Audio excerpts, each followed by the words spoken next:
हम अब जी रहे हैं 21वीं सदी में। हुजूर आपको ले जाता हूँ 25वीं सदी में। सारे ग्लेशियर्स पिघल चुके हैं और चारों तरफ महाजल प्रलय है, कहीं भी जमीन नहीं है। फिर भी कुछ बसे हुए लोग जीने की तमन्ना लेकर शायद कितने दिनों तक नाव में जी पाएंगे भला। हर कोई जमीन की तलाश में जुटे हुए हैं और एक बच्ची की भी, जिसकी पीठ पर एक नक्शा है। वो नक्शा जो बेशकीमती है। एक भला मानुस, नाम है दास्तान, जिसके पास भी इस तरह का एक बोध होता है। अब वो पेशाब करके मशीन में डालकर फिल्टर करके फिर पीने का लायक बनाते हैं। दरअसल अभी किशोरदा का वो गाना सुना होगा, सागर कितने मेरे पास है फिर भी मैं प्यासा हूँ। क्योंकि शायद ही आप जानते होंगे, समंदर की पानी पी नहीं जा सकता, मौत है ये नमकीन जल। अब कहानी में वापिस आते हैं। पानी की कीमत आसमान छू लेती है, फिर भी नहीं मिलता।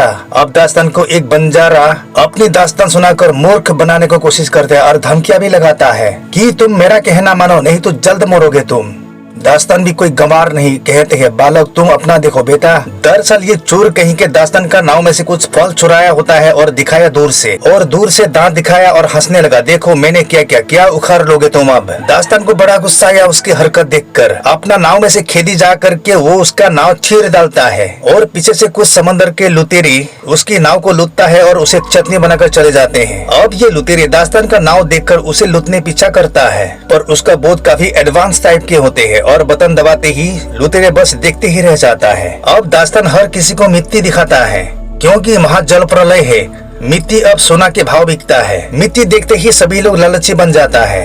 अब सिर्फ और सिर्फ मिट्टी की वजह से ही नायक बन जाता है दास्तान। भारी भरकम मनचाहा कीमत में बेचता है मिट्टी, क्योंकि मिट्टी पर कुछ उगाया जा सकता है। कितने दिनों तक मछलियाँ खा खा करके अब वेजिटेबल खाना एक राजा का दावत जैसा ही है। अब दास्तान एक कबीला का दुकान में जाकर कुछ चीजें खरीदने आ जाते हैं। वो एक टमाटर का पौधा देखता है, दाम पूछा और मनचाहा कीमत दे दिया उससे। ये महिला का नाम देवसेना है, एक कन्या भी है उनके साथ, पर कौन है कहां से आए हम बाद में जानेंगे। अब दास्तान जो चीजें चाहिए होता है उसे खरीद कर चल देते हैं, पर यहाँ के लोग उसे रोकता है। इतना स्ट्रॉन्ग आदमी देखकर मन में कुछ और ही भाया, क्योंकि इस कबीले के लोग खुद को कमजोर दुर्बल मानते हैं। काश हम भी दास्तान की तरह हो पाते। इसलिए ये लोग एक कुंवारी लड़की को उसके हवाले करता है और कहता है तुम इसके साथ शारीरिक संबंध बनाओ, बदले में तुम जो चाहो ले जाओ। पर दास्तान को मुफ्त की चीजें और फेंके हुए सिक्के बिल्कुल पसंद नहीं। मुझे कुछ नहीं चाहिए ये कहकर वो चल देता है, पर ये लोगों को शक होता है उसकी मर्दाग्नि पर, या हो सकता है समंदर के लुटेरे।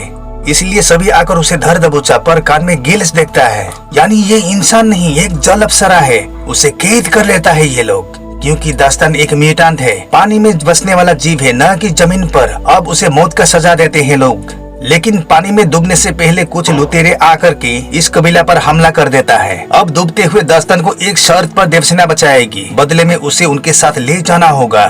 ना चाहते हुए भी वो जान बचाने के लिए मान जाता है और फरार हो जाते हैं। लुटेरे इस कबीले का सब कुछ बर्बाद कर देता है, जिसका सरदार एक कानिया चुमो है। वो कहता है वो तत्व वाली लड़की को ढूंढो। दरअसल इस लड़की का नाम अवंतिका है। इस कन्या का पीठ पर ही एक नक्शा है जो एक अनमोल है। इस नक्शे पर अनजान लिपि से कुछ लिखा हुआ है, हर कोई पढ़ने या समझने की बाहर है। अब महाजल प्रलय में 3 समुदाय के लोग हैं, एक लुटेरे, दूसरा आम इंसान और एक तीसरा म्यूटेंट, जो कि पानी का अंदर भी सांसें ले सकते हैं। अब दास्तान कहता है हमें अवंतिका को मारना होगा, क्योंकि नाव में पानी की किल्लत है। दरअसल समंदर में रहकर भी ये लोग प्यासा है। शायद ही आपको पता होगा, दुनिया का सिर्फ 1% पानी पीने का लायक है। समंदर के पानी पिया नहीं जाता और जहरीला है, जानलेवा है। देवसेना अपनी जवानी इज्जत इसके हवाले करती है बदले में, और मिन्नत है कि इस कन्या को मारो मत। अब चुमो सरदार को देखो, इस कन्या सरदार को उस लड़की को चाहिए जो जैसे तरकीब निकले दास्तान की तलाश में निकलते हैं और उन पर हमला भी करता है। पर दास्तान हथियार लेने नीचे जाता है नाव के, लेकिन देवसेना को लगता है वो डरपोक है, डर के भाग गया। ये बंदूक समझकर ना समझ देवसेना इसे चला देते हैं। एक तीर जाकर के उस प्लेन पर लगता है। अब वो प्लेन रस्सी को लेकर के नाव की चारों तरफ घूमने लगता है। जितना घूमा उतना नाव बर्बाद कर लिए। अब दास्तान उस रस्सी को काट देता है। तब तक नाव काफी बर्बाद हो चुका था। दास्तान को पहला इतना गुस्सा कभी ना आया। दोनों कन्या का बाल खींचकर ये हालत कर दिया और फिर अपनी यात्रा जारी रखता है दास्तान। आगे जाते वक्त एक लुटेरा फिर से मिलता है। लाख मना करने पर भी देवसेना नाव रुकवाती है, शायद इस लुटेरे के पास कुछ खाने के लिए मिल जाए। इस लुटेरे के पास एक बेशकीमती चीज है, यानी एक कागज, क्योंकि इस पूरी दुनिया में महाजल प्रलय है, कागज कहाँ मिलता। अब वो कागज के बदले में देवसेना मांगता है। दास्तान कहता है सिर्फ 1 घंटे के लिए, मेरा किया जाता है।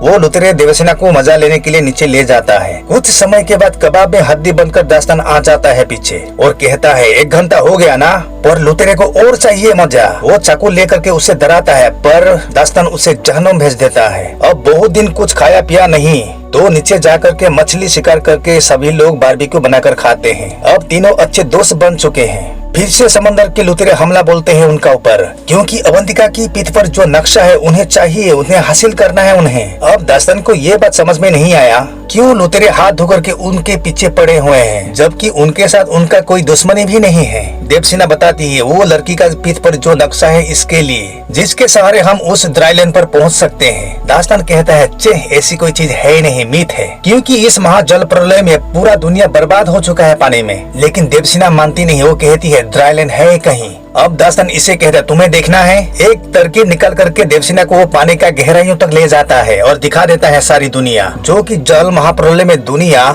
पानी के नीचे वीरान पड़ा हुआ है। और कहा भी तुम लोग मन गढ़ंत कहानी सुनाते हो, भूल जाओ ये सब। पर ऊपर आकर दुश्मन का कबीला को देख हैरान। अब कानिया चुमो सरदार उससे पूछता है मोहतरमा उस तत्व वाली लड़की है कहाँ? पर अवंतिका कहीं छुपी हुई थी, पर अब उन्हें अवंतिका मिल जाता है। अब कानिया चुमो आज्ञा देता है देवसेना और दास्तान का दास्तान खत्म कर दो, मिटा दो उन्हें। पर दोनों पानी में छलांग लगाकर अपनी जान बचा लेता है। अब देवसेना पानी के अंदर सांसें नहीं ले पा रही थी, क्योंकि वे आम निशान है, इसलिए एक तरकीब फिर से निकाला दास्तान ने, और अपनी मुंह में सांसें भर भर के उसे जिंदा रखना होगा इस तरह से। काफी देर पानी से बाहर आकर के अपनी बदहाल नाव इस तरह से मिलता है उन्हें। अब आगे जाए तो भी किसके सहारे? पर पानी के नीचे जान बचाने के लिए दास्तान जो हरकतें कर रहा था, देवसेना को बहुत भा गया था।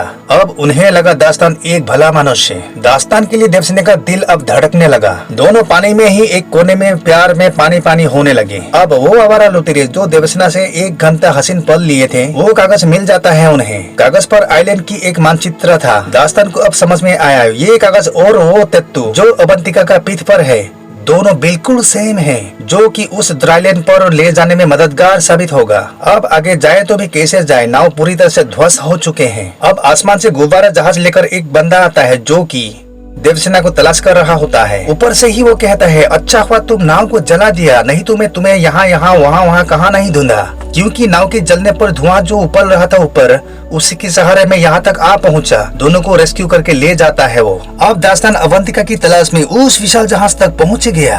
दरअसल यही कानिया चुमो का साम्राज्य है। कानिया चुमो को धमक लगाते है वो, ए कानिया मुझे वो तेत्व वाली लड़की दे दे, नहीं तो तुम्हारा दूसरा आंखें भी फोड़ दूंगा मैं। कानिया चुमो हंसता है तुम जिंदा रहोगे तो ना। दास्तान हाथ में एक मशाल लेकर फेंक देता है और कानिया चुमो का सरदार को आग के हवाले कर देता है। अब कानिया चुमो अवंतिका को एक प्लेन में लेटा कर उड़ने वाले हैं। तेरी ये हिम्मत कहकर एक रस्सी फेंकता है कानिया चुमो के ऊपर प्लेन पर, और कानिया चुमो का प्लेन का ये हाल बनाया। विशाल जहाज धीरे धीरे डूबने लगे और वो गुब्बारा वाला चाचा आकर दोनों को जान बचाता है। पर कानिया चुमो मरता ही नहीं मन्नोस, फिर अपनी जान बचाने की बजाय एक बंदूक से गोली मारता है। गोली अवंतिका का साइड में लगा और अवंतिका गिर गई नीचे। दास्तान ऊपर से छलांग लगाकर अवंतिका को बचा लेते हैं। नीचे का नजारा देख करके हंसी आने लगा। सबके सब लुटेरे इस तरह से खुदकुशी की, और इसके साथ ही कानिया चुमो का भी दाल चावल इस दुनिया से खत्म हो गया। अब ये गुब्बारे वाला चाचा उस नक्शे को पढ़ और समझ भी सकता है। वहाँ के एक झोपड़ी में 2 नरकंकाल मिलता है जो कि अवंतिका का माँ बाप के होते हैं, और टैटू बनाने वाला इक्विपमेंट यही मिलता है हमें देखने। माँ बाप अपनी बेटी अवंतिका को बचाने के लिए यही तरकीब अपनाते थे, जिनका वजह से वो बच गई। अब दास्तान को यहाँ का वातावरण बिल्कुल पसंद नहीं, क्योंकि वो एक जलपरा यानी एक म्यूटान थे, जिसकी शरीर काया पाने के लिए बने हैं। दास्तान पानी में रहने वाला जीव है,